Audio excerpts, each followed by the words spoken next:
So welcome back to the show. Before the break, I was having a conversation with Eugene on how exactly he's surviving in the production industry within this particular pandemic. And one of the interesting things about you, Eugene, is that you're still getting deals when people are complaining that there are no deals. You're still putting out production after production while people are saying that they have to cut down on staff, cut down. What exactly is the secret? What exactly are you doing? Man, I don't know. I don't know if it's a secret. As I mentioned to you, the thing about us is we, there's a quote I've said to you before, Dennis, that I read very early on in the pandemic, that in a time of a crisis, hope is not a strategy. Be proactive. Hope is not a strategy. True. So I think for us, we just, one of the biggest things we did during this period, of course, was Concert Nyumbani, which we made history until last weekend. Because we were the biggest TV production or entertainment event on TV at the time, because we would broadcast on 11 TV stations at the same time.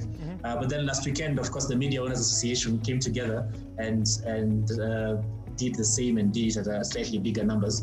But we were the first to do that.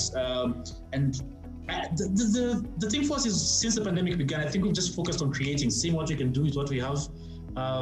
Keep the ball rolling, reinvent yourself, act quickly, see what you can change to cope with the current trends. I mean, one of the things that we have to grapple with, I think, all around is budget cuts. True. So it means all of a sudden we have to deliver the same quality at much, much less money.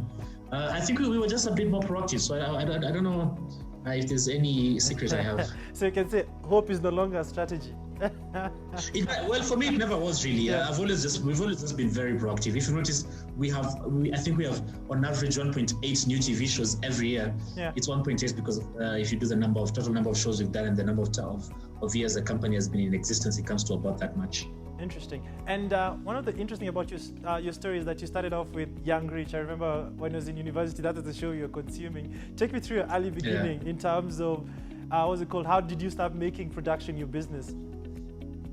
So I got into TV quite accidentally, not accidentally, but not intentionally. In 2008. Yeah. In 2008, and I got a job. My cousin used to work on the set of Inspector Mwala as a soundman, and so you know how you finish high school and you're looking for something to do. So then you go basically to where they let you, and where they left me was a film set, was a TV production set, Inspector Mwala actually. And so I did odd jobs there as a boom swinger, as an extra. I did the same on some other shows, not on a junction. And then eventually I set up my own small company with a good friend of mine called Dexter. And we were teaching primary school kids basic film. The way you have drama club and music club. So we had film club. So we did that for a while. But then eventually, this whole time I was also in university studying TV production at USIU. So it's actually what I studied in school. And so before I got my first TV show, Young Rich, which was what you just referenced, I had already been in the industry for about 5 years. Wow. As a teacher? As a teacher, as a boom swinger, as an extra. Like I had just done a bunch of things in the TV industry for 5 years. So it's the thing is I started early, so it always seems like I came out of nowhere. But you have to understand I had been in the field for about 5 years. I was making documentaries, I was shooting events. So it had been quite a journey before we got the first TV show. And of course, we got the first TV show in 2013, which I think is when you and I met. Yeah, we met some time back. When I was still in university, I called you for an event. Yeah. Also for me, I've been here for quite a while. You have. And thank you for always calling me to stuff, I guess. Yeah, it's quite interesting how this world we get to meet up later in different lives. And then it is. And I remember from your story, what's it called? The show that you did, Young Rich, you came and put things together, and then you received your first check of 1 million, which was quite interesting. Take me through the feeling. No, so it's around 2013 is when I got the contract for Young Rich, and it was my first TV show. I had been pitching it for about a year, and eventually someone picked up on it. So it went on TV, and we were earning about 200K plus VAT and stuff. So that was coming to about $1 million, the paycheck. But the thing that people don't understand is by the time I got that $1 million, I was 800,000 shillings in debt. because as you know, producing a show, you need a crew, you need to have fed that crew, you need to have moved around shooting.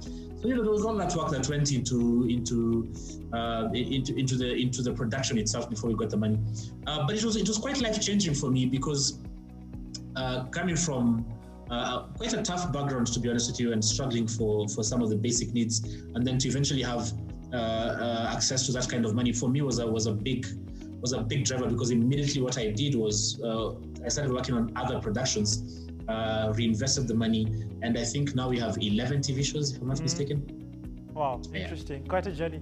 And something quite interesting in your journey is that you're nominated, or rather part of the list of the Forbes under 30. You know, when you hear someone ako Forbes, lazima akuwe na kakitu. Ameomoka. That's what people say. That's the meme these days. Yeah, I've read that. Even during this COVID period, I've been seeing a lot of that. Kila mtu know. Everybody has hope for Moka. But you're proactive and you're part of the list. How exactly was that feeling, and how has it changed in terms of how you run your business, being part of the Forbes under 30? Yeah, so I think for me, and as I told you this before, the most impactful award, or rather list that I was in was Business Daily Top 40 Under 40, because this was in 2014, and I was just a year into business. And of course, I wasn't there because I had a lot of money. I was there because of the impact that the show Young Rich had. And I feel like Top 40 Under 40 really opened a lot of doors for me. I was able to network with the guys on the list. I was able to meet some of the people who ended up being very big influences in my life, like Tushar Katia, Danson Mushemi, Dennis Makori.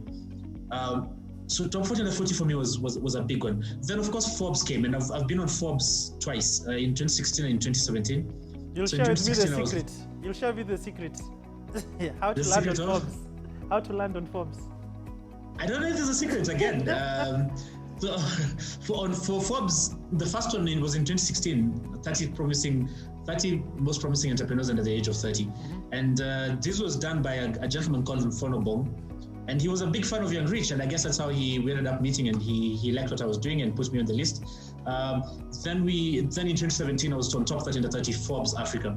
Now the thing that I'd say has been most impactful for me with those lists is the community. Because they have these big events. I've attended a few of them, Boston, Detroit, one in New York as well. So all those events, you get to meet all these very intriguing people, like the smartest movers and shakers, and youngest as well in the world. And it's a really humbling situation, because you go there and you realize you're the smallest speck. and so there's nothing more to do than to learn, Interesting. And maybe sorry. All right. Maybe just as we wind up, because I'm being told, I wish this show should be like 1 hour. They only still have so much to talk about. But maybe just finally, as we wind up, from your journey, but it's quite inspiring. A young man who came from a very difficult background, made his millions, his top 40 under 40 Forbes list. What are some of the lessons that you can share to the audience who are watching this and who aspire probably one day to get into production, into business? What are some of the lessons and the insights you can give us as we wind up?